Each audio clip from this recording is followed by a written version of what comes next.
Yo, welcome back to Eat, Sleep, Breathe Hoops with your boy Nikki P. You know what time it is. We're gonna jump right into it, man.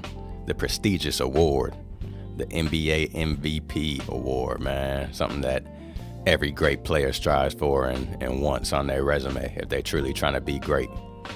So ladies and gentlemen, basketball fans around the world, hoop purists, and all the above, I stand before you today to speak on something that used to mean everything in the NBA. Something that once symbolized greatness, the peak of individual brilliance, and something that would all but guarantee your place in the Hall of Fame, the NBA Most Valuable Player Award.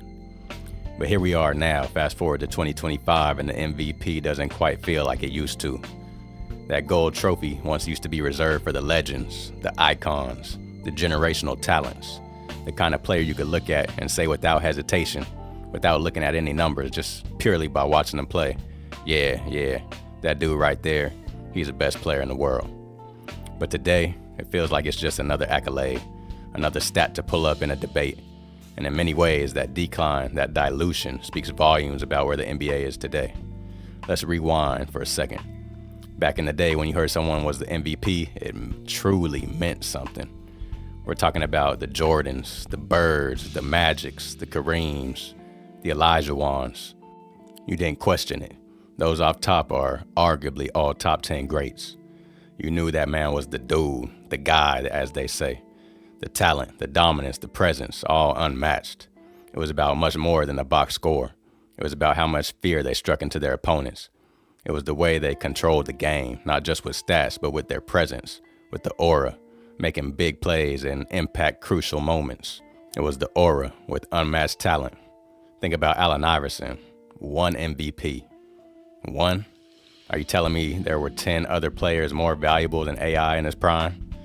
This is a man who redefined the culture, took a team of role players to the finals and won MVP without chasing stats, just trying to go out there every single night, lay it out all on the court, on both ends of the floor, and try to secure the W, night in and night out, regular season, playoffs, and finals. He earned it off of heart, skill, and undeniable greatness. Then take the Mamba, man, rest in peace, Kobe Bryant, just one MVP? Ridiculous. And this is a man who's often put in the conversation for top 5, top 2, top 3 greatest players of all time. 5-time champion, 81 on him, locked in on both ends of the court, a talent far beyond what many players today even dream of, but somehow he only got one. Now let's take a look at someone like Steve Nash, 2-time MVP. Steve Nash was a brilliant playmaker and a floor general, no question, no doubt about it, one of the greatest passers of all time. But 2 MVPs? And in back-to-back years where Kobe was clearly the better player and cats like AI and LeBron and a handful of other, like T-Mac, definitely should have probably won an MVP one of them years he won a scoring title. There was a bunch of monsters in that league, man. And Nash wasn't even the most feared player in the league, let alone the most valuable player in the league. He honestly probably doesn't deserve any MVPs, especially not in the era he came up in. He didn't strike fear into opponents the way true MVPs did. And if we're keeping it real, no one was putting him above Kobe on a talent scale. No one ever considered Nash the best player in the world. Then we get to the modern era. Nikola Jokic, now a 3-time MVP. And look, Jokic is brilliant, a basketball savant, one of the best passers the league has ever seen, and on his way to being, if not already, one of the best bigs the league has ever seen. But a 3-time MVP in a league that lacks true dominant bigs to challenge him, of course he's gonna ball out. Let's be honest, if Shaq or Duncan or Garnett or Yao Ming was in their prime today, Jokic wouldn't look nearly as dominant. He would be struggling against some of the bigger, great players that played in the game back before his time. It's not that he's not great, it's that the context of his greatness is a little different. He's eating in an era where defensive resistance is minimal and the paint is wide open and physicality is a foul. Today's MVP winners are products of the analytics era, unfortunately. Voters are obsessed, players that ain't never picked up a ball and ain't never been great at the game themselves on any scale. People that have never been anywhere on any court anywhere and had somebody that didn't know them say they was nice at hooping. Are obsessed with this efficiency, usage rate, PER and win shares and all this nonsense that don't really matter at the end of the day. But they ignore what made past MVP special. The talent, the dominance, and fear factor that they instilled against their opponents. You could see that. That's something that don't show up in the stat sheet. And if you want the biggest proof of how watered down the MVP has become, look no further than SGA, Shai Gilgeous-Alexander, unfortunately. SGA is a smooth, confident, skilled player, no doubt. A top 10 guy in the league right now, without any doubt, for sure. Just came off fresh off a championship. Give the man his flowers, no doubt about it. But put it this way, in 2006, he ain't even an all-star. In the era of a Kobe, Wade, T-Mac, AI, Paul Pierce, all these cats still in their primes. For lack of a better term, he's like a Kobe light. Similar mid-range game, well, not even similar mid-range game, but he has a good mid-range game in his own right. Has decent footwork, really good footwork out there against these guys now today. He plays like at the pace of a older Paul Pierce, post Big Three Boston Paul Pierce, because Pierce in his prime was sneakily explosive, way quicker, faster movement, better post game, kind of better everything than SGA, to be honest. And the only reason he ain't stacking up this hardware is because he's not playing in this era right now. He was playing in the era of all them other greats I just mentioned previously. And with that said, SGA has nowhere near the explosion, the defensive pressure, the footwork mastery, or the ability to take over games in late May and June. But in 2025, in this version of the league, he's able to win the scoring title, MVP, and Finals MVP. That's not an indictment on him. Do your thing in whatever era you come up in. But that's just an indictment on the league's talent pool. And it just shows you how players aren't as great, ain't as talented as they once used to be.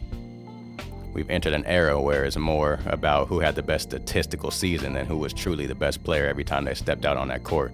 And on top of that, the league has introduced a flood of new awards.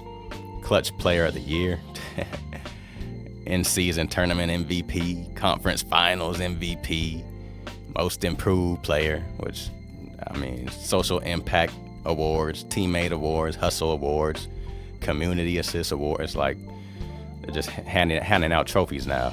Everybody's a winner. Everybody step in line and get something. When you throw out so many accolades, the most prestigious one, the MVP, gets drowned in the noise. It doesn't feel sacred anymore. It doesn't feel like the crowning achievement of a legend. It feels like a nice footnote. It used to be, oh, he's an MVP? Automatic Hall of Famer. Just let the rest of his career play out. Now it's like, oh, he's an MVP? Cool. What else he do? And maybe the most telling part, because players today are winning multiple MVPs, and people still don't put them in the same conversations as some of the players in the past that may have only won one MVP award in their entire career, or possibly none at all, a la D Wade. Why is that? Because deep down, we know the eye test still matters, and it's still always going to be the most important thing. We know greatness when we see it. You don't have to look at a stat sheet. And no matter how many MVPs someone racks up in this watered-down version of the league, it doesn't mean that they're better than those who only won one or none in an era where you had to be iconic just to be in the conversation of even being great. So what does this mean for the future? Well, unless the NBA and its media partners shift their criteria, unless they start valuing true dominance and not just spreadsheet supremacy, the MVP will continue to lose its luster. Fans will stop caring, debates will be meaningless, and the next generation will grow up thinking that stats and narratives and highlight clips matter more than talent and takeover ability. But here's the truth. Talent still matters. Greatness still matters. Presence still matters. And if the MVP doesn't reflect that, then it's no longer the highest individual honor in basketball. It's just a nice trophy for the best storyline of the season. So let us remember, Allen Iverson only won one. Kobe Bean only won one. And that says more about the integrity of the MVP award than anything else ever could. Tap in. What y'all think, man? Y'all think the MVP has been diluted over time? Y'all think it's still as prestigious and meaningful and impactful as it has always been or once was in the past? Let me know what you think. Hop up in that comments section. Let's chop it up, man, and debate this thing. I'll be churning another one out pretty soon, so thank you again for rocking with your boy. You know what it is. It's eat, sleep, breathe, hoops. And I'll be back. Up until then, peace.